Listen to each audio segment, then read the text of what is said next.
Hello students, good evening everyone. और स्वागत है आपका आपके इस यूट्यूब चैनल पर। आज हम बात करने वाले हैं कोशिका के अंगों के बारे में।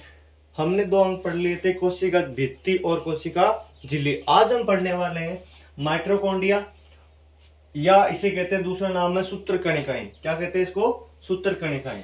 देखो, माइटोकॉन्ड्रिया की खोज की थी अल्टमान व कोनिकर ने 1890 में। उसके बाद में माइटोकॉन्ड्रिया का नाम रखा था, उस वैज्ञानिक का नाम है सीबेंडा। अब देखो, कोशिका में सर्वप्रथम बनने वाला कोशिकांग किसे कहते हैं? माइटोकॉन्ड्रिया। बात करें कि जैसे कोशिका बन रही है तो कोशिका में सर्वप्रथम जो अंग बनता है वह कौन सा बनता है? वह बनता है माइटोकॉन्ड्रिया। कौन सा बनता है? माइटोकॉन्ड्रिया। अब इसे कोशिका का शक्ति गृह कहते हैं, या पावर हाउस ऑफ सेल। अब शक्ति गृह क्यों कहते हैं, आगे हम बात करेंगे इनके बारे में।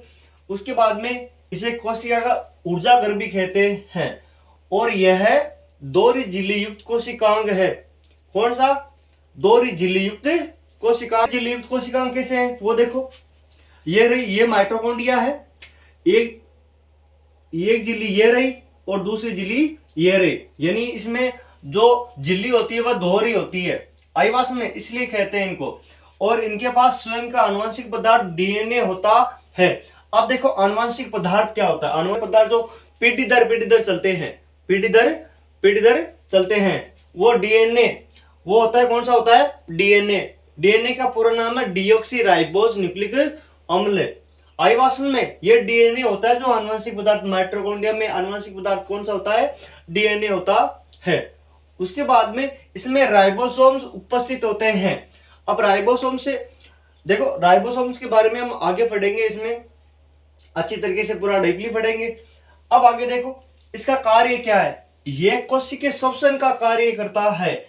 कोशिकीय श्वसन का कार्य का मतलब यह हो गया, जैसे हमारे शरीर की जो कोशिका है उसमें ये उनके पास क्या होता है? ग्लूकोज होता है। हमारे शरीर की कोशिका के पास क्या होता है? ग्लूकोज होता है।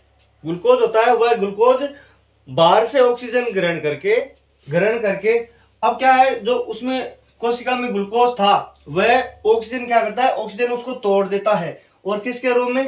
कार्बन डाइऑक्साइड, जल और ऊर्जा के रूप में बनती है आईवास में।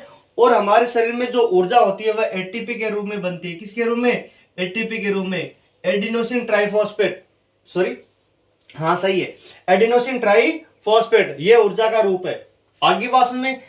और जो ऊर्जा होती है, जो ये ऊर्जा होती है किसके, यानी मैट्रिक्स में। देखो, ये मैट्रिक्स ऐसी संरचना है ना, ये इसमें ही बनती है, इसमें ही संग्रहित हो जाती है। इसमें बनती है और इसमें क्या हो जाती है? संग्रहित हो जाती है। इसलिए इसको क्या कहते हैं? कोशिका का शक्ति गृह। इसलिए इसे क्या कहते हैं? कोशिका का शक्ति गृह। आगे बात